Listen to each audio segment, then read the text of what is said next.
DV live radio, आपकी आवाज। खबरें आज की। नमस्कार, मैं हूं समीर आत्मज मिश्र। बिहार में लगातार 2 पुलिस अधिकारियों की हत्या से हड़कंप विपक्ष ने सरकार पर उठाए सवाल। कहा, बिहार में जंगल राज, ये अपराधी राज, महाजंगल राज बिहार में कायम हो गया है। पुलिस वाले भी जब सुरक्षित नहीं रहे तो बिहार में आम लोग तो भगवान के भरोसे हैं। ट्रेन हाईजैक की घटना के बाद पाकिस्तान में राजनीतिक हलचल। बीएलए ने पाकिस्तान सरकार को घेरा, सरकार ने अफगानिस्तान पर उठाई उंगली। उनके वहाँ पे लीडरशिप मौजूद है, तरबियत हो रही है, उनको वहाँ से रिक्रूटमेंट मिल रही है। शेयर मार्केट के लिए कैसा रहा ये हफ्ता, होंगी खेल की खबरें और विशेष रिपोर्ट भी, लेकिन पहले हेडलाइंस।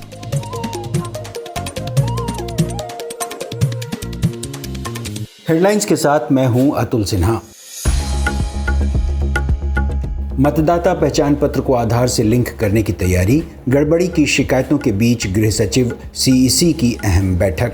आयोग ने किया था दावा कि 3 महीने में ठीक करेंगे गड़बड़ियां।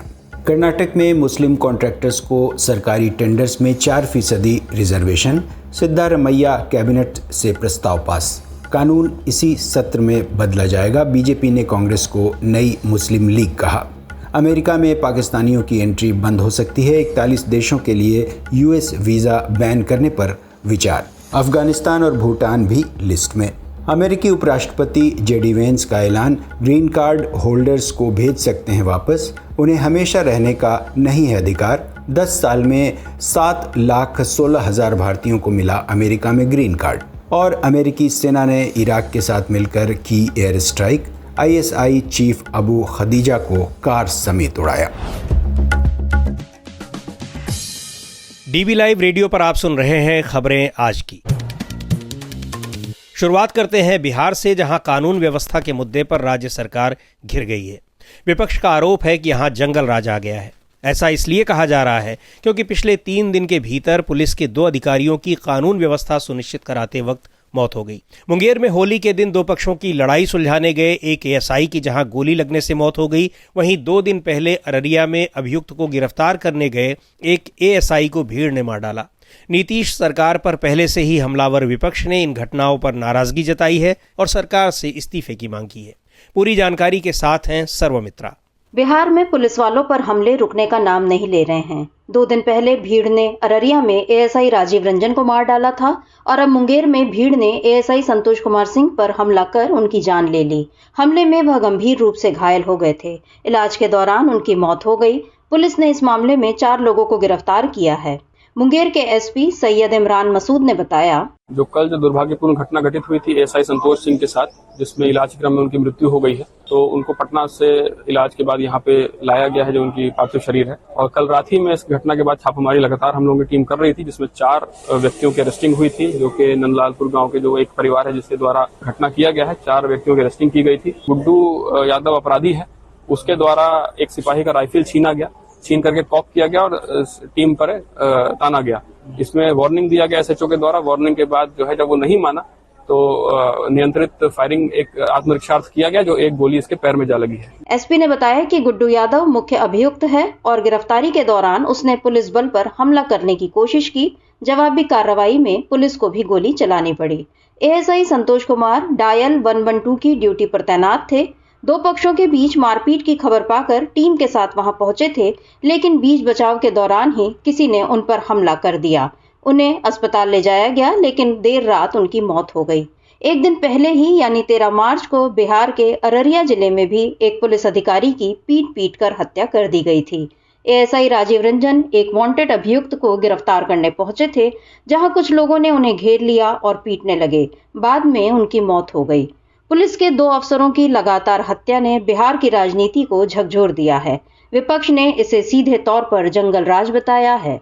आरजेडी के प्रवक्ता मृत्युंजय तिवारी कहते हैं, आदरणीय मुख्यमंत्री जी पूरी तरह से अचेत अवस्था में हैं। 3 दिनों के अंदर 2 पुलिस वाले की हत्या हो गई एएसआई की। अररिया के बाद कल मुंगेर में एक एएसआई पर संतोष कुमार पर हमला किया गया और उनका इलाज के दौरान मौत हो गया। ये अपराधी राज, महाजंगल राज बिहार में कायम हो गया है। कानून व्यवस्था कि धज्जी अपराधी उड़ा रहे हैं। अब पुलिस वाले भी जब सुरक्षित नहीं रहे तो बिहार में आम लोग तो भगवान के भरोसे हैं। वहीं बिहार सरकार में डिप्टी सीएम विजय सिन्हा ने इसे गंभीर घटना बताते हुए कहा है कि सरकार कड़ी कार्रवाई करेगी। बिहार में आने वाले दिनों में विधानसभा चुनाव हैं। राज्य की एनडीए सरकार पेपर लीक, भ्रष्टाचार, कानून व्यवस्था जैसे कई मुद्दों पर पहले से घिरी हुई है। ऐसे में पुलिस अधिकारियों की मौत उसके लिए परेशानी की वजह बन सकती है। डीबी लाइव रेडियो के लिए मैं सर्वमित्रा। बिहार में कानून व्यवस्था पर उठ रहे हैं सवाल। बिहार में आने वाले दिनों में विधानसभा चुनाव भी होने हैं। राजनीतिक उथल पुथल पहले से ही मची है और तमाम मुद्दों पर सरकार घिरी हुई है। ऐसे में ये घटनाएं बिहार सरकार के लिए कितनी परेशानी खड़ी कर सकती हैं? यही सवाल पूछा मैंने वरिष्ठ पत्रकार अमलेंदु उपाध्याय से। देखिए समीर जी, संकट काफी ज्यादा, ये सरकार काफी ज्यादा संकट में दिखाई पड़ रही है, क्योंकि अभी तक नीतीश कुमार की जो यूएसपी बताई जाती थी वो ये बताई जाती है कि साहब कानून व्यवस्था बहुत अच्छी है और सुशासन बाबू, इसलिए उनको नाम दिया गया था जी। लेकिन अब जिस तरीके से जब से भारतीय जनता पार्टी के साथ दोबारा से गए उसके बाद बिहार में लगातार परिस्थितियां खराब होती चली जा रही हैं और कानून व्यवस्था एकदम सिरे से ध्वस्त होती चली जा रही है। अब ये नीतीश कुमार की कमजोरी है या बीजेपी के साथ का था, ये तो नीतीश कुमार बता सकते हैं, लेकिन लगातार बिहार में कानून व्यवस्था बहुत ज्यादा खराब होती चली जा रही है। और अब देखिए 2 दिन में अगर 2 पुलिस अधिकारियों की भीड़ जो है वो पीट कर जान लेंगे तो आप समझ सकते हैं कि कितनी खराब परिस्थितियां हैं। और अब वहाँ जो पुलिस एसोसिएशन के अध्यक्ष मृत्युंजय कुमार सिंह वो सवाल उठा रहे हैं, उनका भी कहना ये है कि ये इस तरीके की घटनाएं कैसे बढ़ रही हैं, अधिकारियों को सोचना होगा कि ये परिस्थितियां क्यों बन रही हैं। तो ये जिस तरीके से बढ़ रहा है इसका मतलब संजीव जी ये सब साफ तौर पर समझा जा सकता है कि परिस्थितियां बिहार में शायद अब नीतीश कुमार के हाथ से निकल चुकी हो। जैसा कि तेजस्वी यादव का आरोप है कि कोई एक नेक्सस है या एक कॉकस है वो इस सरकार को चला रहा है, नीतीश कुमार के हाथ से चीजें निकल चुकी है। ये हो भी सकता है, लेकिन इसको जिस तरीके से मुद्दा बन रहा है, विपक्ष ने मुद्दा बनाया है, खासतौर से कांग्रेस ने इसको जंगल राज कहा है और दिन में 3-4 ट्वीट किया, मतलब कांग्रेस का जो केंद्रीय ट्विटर हैंडल है वहां से ट्वीट किए गए हैं बिहार में जंगल राज कहते हुए। तो इससे साफ समझ में आता है कि ये मसला बड़ा बनने जा रहा है और बिहार में कानून व्यवस्था जिस तरीके से खराब हो रही है तो ये एक बड़ा मसला है। देखिए बीच में एक वो गैंगवार हुआ था, सरेआम में थी वो गोलियां चली थी और उसके बाद जिनके भी गैंगवार हुआ उनमें से एक सज्जन जो थे वो मीडिया के सामने इंटरव्यू दे रहे थे। तो आप समझ सकते हैं कि किस तरीके से मनोबल बढ़ा हुआ है अपराधियों का। ये बात अब बिहार में जो है वो समझ में आने लगी है। तो ये नीतीश कुमार के लिए अच्छा नहीं है, नीतीश कुमार क्या पूरी एनडीए सरकार के लिए ये अच्छा नहीं है। ये बड़ा मुद्दा जो है चुनाव में बनेगा। एक बात और है अमलेंदु जी, जिस तरह से ये अभी एक वहां पर जो अभियुक्त है उसको पकड़ा गया, इनकाउंटर किया गया, पैर में गोली लग गई और वही थ्योरी बताई गई कि वो पुलिस पर हमला किया और पुलिस ने आत्मरक्षा, इसके जरिए क्या संदेश देना चाह रहे हैं पुलिस के लोग और जाहिर सी बात है कि सरकार? देखिए समीर जी, ये जो थ्योरी है पुलिस की ये लगभग सब जगह बन चुकी है एक सी थ्योरी और ये यूपी मॉडल जो है ये समझा सकता है कि वो वहाँ अपनाया जा रहा है। यानी कि एक तरीके से पूरी तरीके से अब बिहार की सरकार बीजेपी के कब्जे में है। जो ये आरोप है विपक्ष का ये सच साबित होता हुआ नजर आता है। क्योंकि अगर यूपी मॉडल पुलिस का बिहार की पुलिस अपनाने लग जाए, वही बुलडोजर, वही पैर में गोली लगना, वही एक थ्योरी भागने की कोशिश कर रहा था, पुलिस ने आत्मरक्षा में गोली चलाई, ये सब चीजें अगर दोहराई जाने लगी तो आप समझ सकते हैं कि तो वो पूरी तरीके से बीजेपी के पास ही कानून व्यवस्था वहाँ की है और इसके लिए दोषी कहीं ना कहीं बीजेपी। इसलिए आप देखिए संजीव जी कि आज कांग्रेस ने जो सुबह ट्वीट किया उस ट्वीट में कांग्रेस ने सीधे सीधे एनडीए सरकार लिखा है, नीतीश सरकार नहीं लिखा। इसका मतलब कि निशाने पर बीजेपी है और चूंकि बीजेपी जिस तरीके से तैयारियां कर रही है बिहार में उसमें ये समझा जाता है कि बीजेपी अपनी सरकार खुद बनाने की कोशिश कर रही है और नीतीश कुमार को इस किनारे वो धकेल देगी। तो विपक्ष भी ये समझ रहा है कि लड़ाई उसके नीतीश कुमार से नहीं, लड़ाई उसकी बीजेपी से ही है। तो ये बहुत महत्वपूर्ण चीज है। तो इसका मतलब ये है कि बीजेपी शासित राज्यों में या जहां बीजेपी सरकार में शामिल है वहां कानून व्यवस्था किस तरीके से खराब है इसको भी देखा जा सकता है। ये थे वरिष्ठ पत्रकार Amalendu Upadhyay. DB live radio पर आप सुनते हैं देश दुनिया की ताजा तरीन खबरें और खबरों के बीच की खबरें यानी विश्लेषण भी। खबरों और विश्लेषण के अलावा यहाँ होती है साहित्य, कला, संस्कृति और विज्ञान से लेकर आर्थिक और खेल जगत की भी चर्चा। डीबी लाइव रेडियो पर आप सुन रहे हैं खबरें आज की। रुख करते हैं पाकिस्तान का। पाकिस्तान के बलूचिस्तान में जाफर एक्सप्रेस ट्रेन के हाईजैक होने से एक बड़ा संकट पैदा हो गया है। बलूचिस्तान लिबरेशन आर्मी यानी BLA ने इस हमले के जरिए पाकिस्तान की सरकार और सेना को जबरदस्त चुनौती दी है। वहीं पाकिस्तान अब इस मामले में जिस तरह से सीधे तौर पर अफगानिस्तान पर उंगली उठा रहा है, उससे ये आशंकाएं भी जताई जा रही हैं कि क्या पाकिस्तान अफगानिस्तान के खिलाफ कोई बड़ा कदम उठा सकता है। एक रिपोर्ट के साथ हैं आराधना। बलूचिस्तान में जाफर एक्सप्रेस ट्रेन हाईजैक मामले में जिम्मेदारी तो बलूचिस्तान लिबरेशन आर्मी ने ले ली है, लेकिन पाकिस्तान का दावा है कि उसके सूत्रधार अफगानिस्तान में बैठे हैं। इस मामले में BLA का दावा है कि उसने ट्रेन पर सवार 214 सैन्य कर्मियों को मार डाला है, जबकि पाकिस्तान सरकार ने इस दावे को पूरी तरह से खारिज किया है। पाकिस्तान सरकार के प्रवक्ता का कहना है कि इस हमले के पीछे अफगानिस्तान का हाथ हो सकता है और उसके खिलाफ सख्त कार्रवाई की जाएगी। हमारे पास शवाहिद हैं फितना अल ख्वारिज के अफगानिस्तान में मराकज़ हैं, उनके वहाँ पे लीडरशिप मौजूद है, तरबियत हो रही है, उनको वहाँ से रिक्रूटमेंट मिल रही है। इसके अलावा पाकिस्तान के विदेश मंत्रालय ने भी मामले में एक बयान जारी किया है, जिसमें कहा गया है कि अफगानिस्तान में मौजूद BLA के सरगना इस हमले में शामिल थे। पाकिस्तान का मानना है कि जाफर एक्सप्रेस ट्रेन हमले का मास्टरमाइंड अफगानिस्तान में है, लेकिन इस बारे में कोई और जानकारी नहीं दी गई है। वहीं पाकिस्तान के अंदर इस हमले को लेकर गुस्सा और आक्रोश देखने को मिल रहा है। पाकिस्तान की मीडिया रिपोर्ट्स के मुताबिक पाकिस्तान अफगानिस्तान पर हमला करने की योजना बना सकता है ताकि इस हमले का बदला लिया जा सके। हालांकि अभी तक इस बारे में कोई स्पष्ट संकेत नहीं मिले हैं, लेकिन जिस तरह से अफगानिस्तान की ओर पाकिस्तान सरकार के प्रवक्ता उंगली उठा रहे हैं और पिछले कुछ समय से लगातार ऐसी घटनाएं हो रही हैं, उन्हें देखते हुए इस संभावना से इनकार भी नहीं किया जा सकता। बलूचिस्तान में ट्रेन में विस्फोट, हाईवे पर विद्रोहियों का कब्जा, खैबर पख्तूनख्वा में बन्नू छावनी अटैक, ये कुछ ऐसी घटनाएं हैं जो पिछले कुछ समय में पाकिस्तान के अलग अलग इलाकों में हुई हैं। पाकिस्तान हर हमले के बाद आरोप अफगानिस्तान पर लगाता है, जहां आज उस तालिबान का शासन है जो कभी पाकिस्तानी सेना का करीबी था। जाफर एक्सप्रेस ट्रेन हाईजैक की घटना ने निश्चित तौर पर पाकिस्तान के गुस्से में आग में घी का काम किया है। दूसरी ओर BLA जिस तरह से पाकिस्तान की नाकामी का जिक्र कर रहा है, उससे पाकिस्तान की और फजीहत हुई है। पाकिस्तान इस हमले में भारत को भी घसीटने की कोशिश कर चुका है, लेकिन भारत ने जिस तरह दो टूक जवाब दिया है, उसे देखते हुए पाकिस्तान के पास गुस्सा उतारने का एक ही रास्ता दिख रहा है, अफगानिस्तान के खिलाफ कार्रवाई। कैसी कार्रवाई करता है और कब करता है, ये देखना होगा। DB लाइव रेडियो के लिए मैं आराधना। आप सुन रहे हैं DB लाइव रेडियो, आपकी आवाज। और अब रुख करते हैं अर्थ जगत की खबरों की ओर। जानेंगे कैसा रहा शेयर मार्केट के लिहाज से ये हफ्ता। शेयर मार्केट की साप्ताहिक समीक्षा के साथ हैं आंचल। शेयर मार्केट की लगातार गिरावट से आम निवेशकों में हड़कंप है और वो फिलहाल अपने इन्वेस्टमेंट पर बात करने से बच रहे हैं। फरवरी में लगातार मार्केट बुरी तरह डाउन रहने के बाद मार्च का पहला हफ्ता शेयर मार्केट में कुछ उम्मीदें लेकर आया, लेकिन दूसरे हफ्ते में गिरावट का दौर फिर दिखने लगा। होली की छुट्टी की वजह से हालांकि इस हफ्ते सिर्फ 4 दिन ही काम हुआ, लेकिन इस दौरान सेंसेक्स और निफ्टी दोनों में गिरावट दर्ज की गई।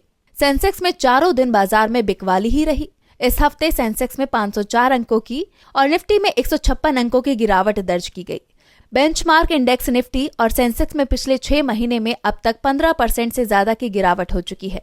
वहीं कुछ नामी लार्ज कैप स्टॉक में ये गिरावट इंडेक्स की गिरावट से भी ज्यादा है।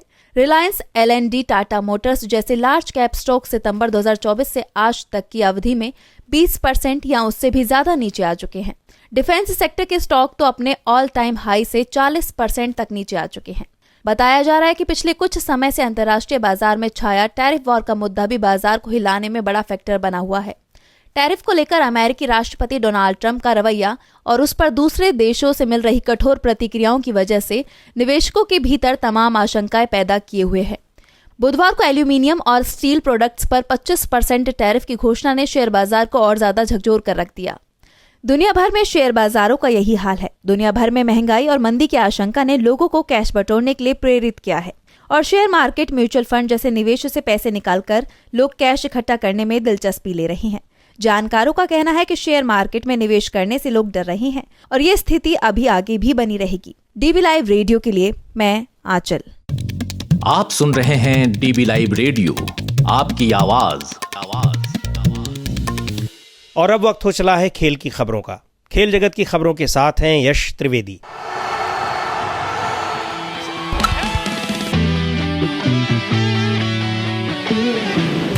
सऊदी अरब ने क्रिकेट की दुनिया में एक बड़ा कदम उठाने की तैयारी कर ली है। सऊदी एक नई वैश्विक T20 लीग शुरू करने की प्लानिंग कर रहा है, जिसमें लगभग $500 मिलियन यानी लगभग 4,150 करोड़ रुपए का निवेश किया जाएगा। सऊदी अरब की यह योजना मौजूदा इंडियन प्रीमियर लीग यानी IPL को सीधी चुनौती दे सकती है, जिसकी वर्तमान कीमत $1.2 बिलियन आंकी गई है। जानकारों का मानना है कि अगर ये लीग सफल होती है तो ये क्रिकेट के मौजूदा ढांचे को पूरी तरह से बदल सकती है। सिडनी मॉर्निंग हेराल्ड की एक रिपोर्ट के मुताबिक ये लीग टेनिस ग्रैंड स्लैम की तर्ज पर आयोजित की जाएगी, जिसमें टीमें साल में 4 बार अलग अलग देशों में मुकाबले खेलेंगी। कहा जा रहा है कि इस लीग का मकसद क्रिकेट को एक नए स्तर पर ले जाना और टेस्ट क्रिकेट को बचाने के साथ साथ वेस्ट इंडीज जैसे कमजोर बोर्डों का आर्थिक रूप से समर्थन करना है। इस लीग में नई फ्रेंचाइजी आधारित टीमें भाग लेंगी। प्रारंभिक चरण में ऑस्ट्रेलिया और सऊदी अरब की एक टीम शामिल होगी। पुरुषों और महिलाओं की टीमें इस लीग का हिस्सा होंगी। फाइनल मुकाबला सऊदी अरब में आयोजित किया जा सकता है। ये लीग किसी भी बड़े T20 टूर्नामेंट से नहीं टकराएगी और इसे एक विशेष विंडो में आयोजित किया जाएगा। हालांकि इस लीग को अमली जामा पहनाने के लिए कई चुनौतियों का सामना करना पड़ सकता है। सबसे बड़ी चुनौती इंग्लैंड क्रिकेट बोर्ड और क्रिकेट ऑस्ट्रेलिया से इस लीग को हरी झंडी दिलवाना होगी। इसके अलावा अंतिम निर्णय ICC के अध्यक्ष जय शाह पर निर्भर करेगा। एक अन्य बड़ी बाधा भारतीय खिलाड़ियों की भागीदारी हो सकती है। वर्तमान में BCCI अपने खिलाड़ियों को किसी भी विदेशी T20 लीग में भाग लेने की इजाजत नहीं देता है, ताकि IPL की विशिष्टता बनाए रखी जा सके। अगर BCCI इस पर सहमति नहीं देता है तो लीग के लिए ग्लोबल स्टार पावर जुटाना मुश्किल हो सकता है। अगर ये लीग सफल होती है तो ये क्रिकेट के सिनेरियो में एक बड़ा बदलाव साबित हो सकती है।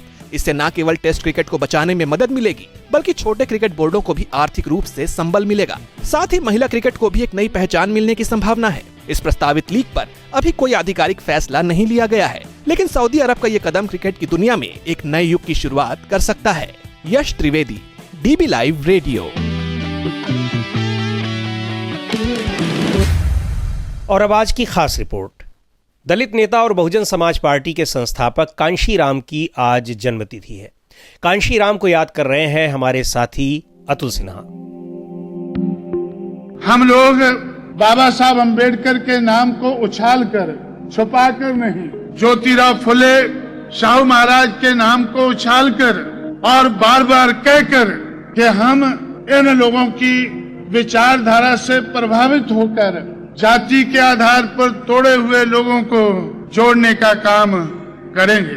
और जब ये लोग जो 6000 जातियों में तोड़े गए हैं, जब ये जुड़ जाएंगे तो ये हमारे देश के हुक्मरान बन सकेंगे। आपको शायद ये आवाज आज याद ना हो, लेकिन यही वो आवाज है जिसने देश में दलितों, पिछड़ों और अति पिछड़ों के हक की आवाज को राजनीति के केंद्र में ला खड़ा किया। ये आवाज है बहुजन समाज पार्टी के संस्थापक कांशीराम की। अपने देश में दलितों और पिछड़ों के मसीहा के तौर पर बेशक बाबा साहेब डॉक्टर भीमराव अंबेडकर का नाम लिया जाता हो, लेकिन 1956 में उनके निधन के बाद अगर किसी ने बाबा साहेब की आवाज और विचारों को जमीनी स्तर पर उतारा तो वे थे कांशीराम। ये वही कांशीराम हैं जिन्होंने सामाजिक भेदभाव मिटाने और दलितों, पिछड़ों और वंचितों की आवाज उठाने के लिए अपनी साइंटिस्ट की नौकरी छोड़ दी और जब तक नौकरी में थे तब तक वहीं से अपनी आवाज बुलंद करते रहे। 15 मार्च 1934 को पंजाब के रोपड़ जिले में एक रैदासी सिख परिवार में वो पैदा हुए थे। पिता बेशक कम पढ़े लिखे थे, लेकिन उन्होंने अपने बच्चों को पूरी शिक्षा दी। 2 भाई और 4 बहनों में कांशीराम सबसे बड़े थे और परिवार की जिम्मेदारी भी उन पर थी। पढ़ाई के दौरान उन्होंने डॉक्टर अंबेडकर को पढ़ा, उनके कुछ भाषण सुने और आज़ादी आंदोलन को करीब से देखा। 1958 में रोपड़ से BSc करते ही उन्हें पूना के रक्षा उत्पादन विभाग में साइंटिस्ट की नौकरी मिल गई। शुरू के कुछ साल उन्होंने जी जान से नौकरी की, लेकिन पिछड़ों और दलितों के साथ भेदभाव को भी वे महसूस करते रहे। उनके अंदर का विद्रोही कांशीराम तब सामने आया जब 1965 में डॉक्टर अंबेडकर के जन्मदिन पर मिलने वाली सार्वजनिक छुट्टी को रद्द कर दिया गया। उन्होंने इसके खिलाफ आवाज उठाई। उस दौरान उन्होंने भारत की जाति व्यवस्था और डॉक्टर अंबेडकर को गहराई से पढ़ा और आखिरकार 1971 में नौकरी छोड़ दी। इसी के बाद उन्होंने बनाई अनुसूचित जाति, अनुसूचित जनजाति और अन्य पिछड़ी जाति और अल्पसंख्यक कर्मचारी कल्याण संस्था। हालांकि इस संस्था का गठन पीड़ित समाज के कर्मचारियों का शोषण रोकने के लिए किया गया था। साथ ही इसका मकसद था लोगों को शिक्षित करने के साथ साथ जाति प्रथा के बारे में जागृत करना। कांशीराम को इससे लोगों का काफ़ी समर्थन मिला। 1973 में उन्होंने अपने सहकर्मियों के साथ मिलकर backward and minority communities employees federation की स्थापना की, जिसका मूल मंत्र था एजुकेट, ऑर्गेनाइज एंड एजिटेट। इस संस्था ने अंबेडकर के विचारों और उनकी मान्यता को लोगों तक पहुंचाने का बुनियादी काम किया। 1980 में कांशीराम ने अंबेडकर मेला नाम से पदयात्रा शुरू की, जिसमें अंबेडकर के जीवन और उनके विचारों को चित्रों और कहानी के जरिए दिखाया गया। 1984 में कांशीराम ने दलित शोषित समाज संघर्ष समिति यानी DS4 बनाई और इसके बाद राजनीतिक दल के तौर पर बहुजन समाज पार्टी का गठन किया। आपको याद होगा कि कैसे BSP बनने के बाद से देश की दलित शोषित वर्ग की राजनीति बदल गई। सत्ता में उनकी भागीदारी के साथ ही उनका जनाधार लगातार बढ़ता गया और जब से देश में गठबंधन की राजनीति का दौर शुरू हुआ, कांशीराम या उनकी पार्टी सबसे अहम किरदार के तौर पर देखे गए। कांशीराम ने निचली जाति के लोगों को एक ऐसी बुलंद आवाज दी जिसकी किसी ने कल्पना भी नहीं की थी। बहुजन समाज पार्टी ने उत्तर प्रदेश और अन्य उत्तरी राज्यों जैसे मध्य प्रदेश और बिहार में जबरदस्त चेतना पैदा की। कांशीराम ने पहले 2 लोकसभा चुनाव हारे, लेकिन फिर 2 बार जीतकर सांसद बने, फिर राज्यसभा पहुंचे। कांशीराम पहले दिन से ही चुनावी रणनीति को लेकर एकदम साफ थे और कहते थे बहुजन समाज पार्टी पहला चुनाव हारने के लिए, दूसरा चुनाव नजर में आने के लिए और तीसरा चुनाव जीतने के लिए लड़ेगी। और आखिरकार उन्होंने ये साबित भी किया। BSP को शीर्ष पर पहुंचाया। मायावती जब 21 साल की थी तब से ही कांशीराम ने उनकी नेतृत्व क्षमता को पहचाना और उन्हें अपने उत्तराधिकारी के तौर पर तैयार किया। उन्हें यूपी का मुख्यमंत्री बनवाया। धीरे धीरे मायावती ने पूरी तरह पार्टी का कामकाज संभाल लिया और एक सख्त मुखिया के तौर पर सामने आई। कांशीराम बीमार रहने लगे, जीवन के आखिरी 2 साल बिस्तर पर रहे। 9 अक्टूबर 2006 को कांशीराम ने दुनिया को अलविदा कह दिया, लेकिन अपने पीछे विचारों और संघर्ष की एक विरासत छोड़ गए। मायावती दमखम के साथ 4 बार उत्तर प्रदेश की मुख्यमंत्री रहीं। पार्टी का दबदबा रहा। हालांकि आरोप भी खूब लगे और मायावती के कामकाज से नाराज लोगों ने उन पर कांशीराम की विरासत को नष्ट करने के आरोप भी लगाए। बावजूद इसके आज भी कांशीराम का दलित चिंतन और संघर्ष का ही असर है कि तमाम विपरीत परिस्थितियों के बावजूद उनके सपनों की पार्टी के वोट प्रतिशत में कुछ ही कमी आई है। जाहिर है मान्यवर कांशीराम ने जो चेतना जगाई है उससे पूरी भारतीय राजनीति तो बदल ही गई है। कांशीराम पर कैसी लगी आपको ये खास रिपोर्ट, हमें जरूर बताइएगा। इस कार्यक्रम को अब यहीं समाप्त करते हैं। बने रहिए DB लाइव रेडियो के साथ। हर रोज सुनिए दिन भर की खबरों और विश्लेषण का हमारा ये प्रोग्राम खबरें आज की। अब दीजिए इजाजत। नमस्कार।